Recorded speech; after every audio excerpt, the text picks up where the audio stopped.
rowdy in the sense of loud, loud, loud. And he'd always talk about, the great sportsman he was when he was young. And he was a good sportsman when he was young. Many is the man he had crippled on the field. Now, have you ever seen on television hurling? Now, hurling, the Irish hurling, they said the fastest field game in the world. And it is. Not a game for sissies, as we say. And soccer players are sissies by compared to this, They go down, I'm crippled, hurling, that wouldn't last 2 minutes at hurling, it is a tough game. And this fella had been tough, and he was talking every night about the fellas he had crippled when he was young, and stomped on him, and this. Probably had. And, constant talk about this, and other fellas who were in the pub was to put up with this every night, and the price of drink so high. Yeah. But nobody said that to him. No one said it because he's a big man. Throw you against the wall if you spoke up, and they had to put up with. And you'd ask yourself, why did they put up with this? And simply, people get into the habit of going to the pub they like. They could have gone to the next pub, no problem. The price of drink was the same, but yourself, you get used to the place you go to, and that's that. And here they were now giving out to themselves about this, and will he ever show, will he ever go away? He didn't. It was the same every night when he had 4 or 5 pints drank, and he could drink it. And he'd start and get louder and louder and louder as the night went on. This went on day after week after month after month after month, and finally it was coming up towards Halloween, and a couple of the boys put their heads together. And now, at that time in Ireland, Halloween, now today it's a spooky time for children, but that's only nonsense spooky. Well, they put on plastic headstones, and they put on spooky hands, plastic again, and witches' hats, and they go around with begging for pennies and that kind of stuff. But in those days, Halloween was a spooky time. Genuinely, even for older people, the belief was that it was safer to stay at home maybe on Halloween night because it was the changing time of the Celtic year. The kind of time that if you were out in the wrong place at the wrong time that night, you mightn't come back, because the veil between our world and the other world was very thin on that night. Don't risk it. Stay at home. Buy yourself a couple of beers and drink them at home, if you were a drinker. Anyway, and they all knew that. He should have known it too, but he was so busy boasting and giving out that he didn't listen. And, of course, you stay away from haunted places, especially that night. Like we'll say an old haunted castle room, or especially a graveyard. Bad place to be on Halloween night. So anyway, the boys had their plan prepared. And, of course, he started, naturally. And at last, one of the boys leaned over and said, Hey, big man, you're always talking. Do you know what night it is? He looked around. And, of course, they thought, no, he was going to strike out. One minute. You know what night it is? No, what? Halloween. No. We'll see whether you have a full talk or otherwise. Will you go up there now to Kylawinner graveyard, didn't so far, and bring back a skull? See, the belief was that if you brought a skull from a graveyard on Halloween night, now it had to have teeth in it, and pull a tooth from that skull with your own teeth, you'd have a cure for toothache from that night on. Now that they thought that had shut him up, surely. But unfortunately, he put his pint, there wasn't a full pint in it, his half pint, up on the counter, and he said, wait, I'll be back. Out the door he went, and of course the boys, they laughed. I said, that's the last we'll see of him. Peace, finally. And they stretched to have their pints. Now, that pub is just on the side of the street. Nothing outside except footpath. He could have turned left or he could have turned right. If he turned left, go around the gable of the house and down a little laneway which would bring him the shortcut to the pub. If he turned right, he'd go straight down the street of Crusheen. But what do you think he did? He took the shortcut. And he round the gable. Now today that little passageway is all overgrown. At that time it wasn't. He made straight for it. And he crossed the railway, the level crossing, and into the field beyond. Now it was a bright night. It didn't matter. He knew where he was going because he lived nearby. Into the field beyond, and he came to the side wall of the graveyard in a couple of minutes. Now, as I told you, big man, hand on the side wall, vaulted in. And he had to be careful now because it's an old graveyard. It's still used, but not much. Gravestones going that way and this way, and grass. It's not much tended. The grass, high. And he knew the belief, of course. I don't know whether he believed it or not, that if you cut yourself in a graveyard, that wound will never heal. So, safer to be sure than sorry. So he made his way carefully to where he knew there'd be bones. Because in Ireland at that time, graveyards were not kept in a good condition. I remember when I was young in County Kerry, when they'd be digging up graves to bury somebody else, they were never careless. They'd just throw out the bones and bits of coffins, and very often they'd be thrown at the side of the graveyard wall instead of putting them back respectfully into the grave where they'd be putting back the new coffin. No, that's not done anymore. The county councils make sure that everything is done properly. But I remember when we were about 7 and 8, as children, there'd be a heap of bones in the corner of the graveyard, and we were daring each other. I dare you to touch that bone, as children, We never did, of course. We'd be frightened to do it.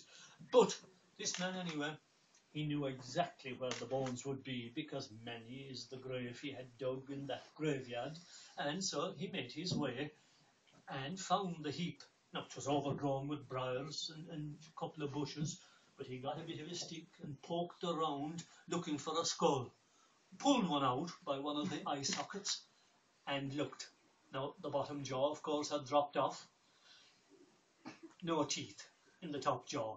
Threw it aside and poked around for another one, pulled it out, and big God, there were 2 teeth.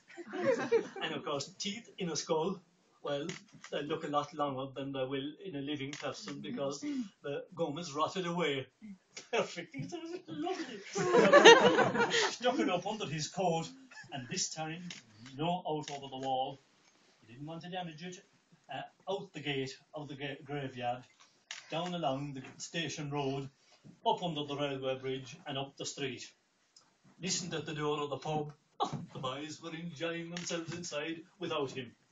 And imagine the surprise when he opened the door, walked in, utter silence. Nobody expected him back. Thought he was gone home, and silence, of course. And when one of them got his voice, well, he said, "Did you bring it?" Hand up under the coat, threw the skull up on the counter, and it rolled along the counter. Put yourself in their position, having your pint, and all of a sudden the skull rolls along the counter. I jumped back, and suddenly, pop, skull falls on the floor and rolls into the corner. And I tell you, there was quietness in that bar. It took them a couple of minutes again to get their breath and their voice. "Well," says one of them, "you know what to do with it." The big man walked over, picked up the skull, and held it out in front of him. Now, of course, every eye in the house was on him. Would he do it or wouldn't he? And big and all as he was, his hands began to shake as the skull stared at him 2 empty eye sockets. He didn't know whose skull it was, naturally enough, but the hands began to shake, and he couldn't do it. He threw the skull from him and ran out the door. And the funny thing is, nobody laughed, because they all knew they wouldn't have done it either. And a short time afterwards, the crowd broke up. One man this way, another man that way, all went home. And the barman came out and shoveled up the skull and into a bag. He'd take it back to the graveyard in the morning. Morning came, and one of those men, a friend of the big man, they used to work together, building walls for local farmers. He was waiting at the crossroads just opposite that pub. Now, I live down the road, about a quarter of a mile from that crossroads, just past the school. And the friend was waiting there at the crossroads, waiting for the big man to show up. They had a wall to build, and now, in fairness to them, they were very reliable, good workers. But there was no sign of the big man. And the friend was, where is he? Come on. And he checked his watch, What the hell is wrong? It was 9:30. He should have been here 10 minutes ago. And he looked at the big man's house, it was nearby. And the first thing he should have seen, of course, was smoke from the chimney. Breakfast. But there was no smoke. Check this, he said. And he went to the door, and he... No answer. And still no answer, so he tried the latch, and the door swung in. Oh, I've been in that house. It's not lived in now, but I have been in that house about 15 years ago. A single-storey house, and I do know, bedroom on the left, hallway, kitchen on the right, old-style kitchen, open fireplace. And as he stepped in, the logical thing to do, he was hardly going to walk into anybody's bedroom. Logical thing to do was try the kitchen. And that's exactly what he did. Down he went to the kitchen and, But again, no reply. So he opened the kitchen door just a couple of inches, looked in, and the fire, there was no fire. The open fireplace, there was nothing there but the ashes from the night before. And what the hell is here then? What could he be? And as he stood there at the kitchen door, he had from behind him, he had this strangled kind of a cry, and he looked back. It seemed to be coming from the bedroom.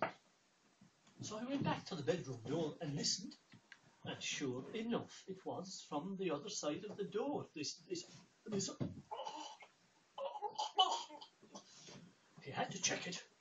So he did open the door a little, couple of inches, and there inside, in the bed, was his friend. All the bedclothes scrunched up around him, and his hands and his legs, and his mouth twisted, his eyes twisted back in his head, and he...